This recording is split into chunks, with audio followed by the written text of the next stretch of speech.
Chapter 19. Minli started awake as she heard the scraping of the door against the dirt. The moonlight streamed in from the window, lighting the bare hut. The boy had given her his pile of grass to sleep on and joined the buffalo, using some of its grass as a pillow. But as the buffalo snored loudly, Minli could see the bowl-shaped hollow in the hay was empty. "I wonder where he went," Minli said, and she found herself thinking of Ma and Ba and Dragon all waiting for her. Suddenly, the room seemed to ache with loneliness.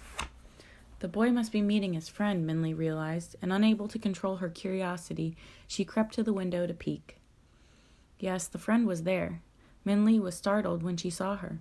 Even with the buffalo boy blocking most of her view, Minli could see his friend was beautiful, even more beautiful than he had described her.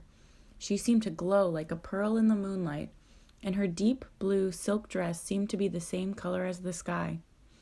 The bag she held in her graceful hand seemed to be made out of the same silk, but the silver thread embroidered on it made it look as if it were made from a piece of the star-scattered sky. Everything about her seemed finer and more delicate than the average person.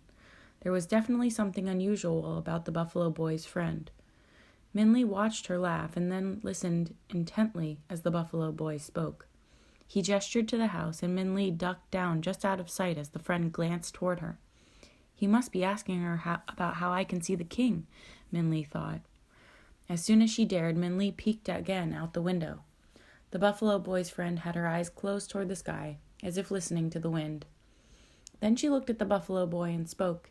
He nodded, and the girl smiled at what Minli imagined was the buffalo boy's enthusiastic thanks.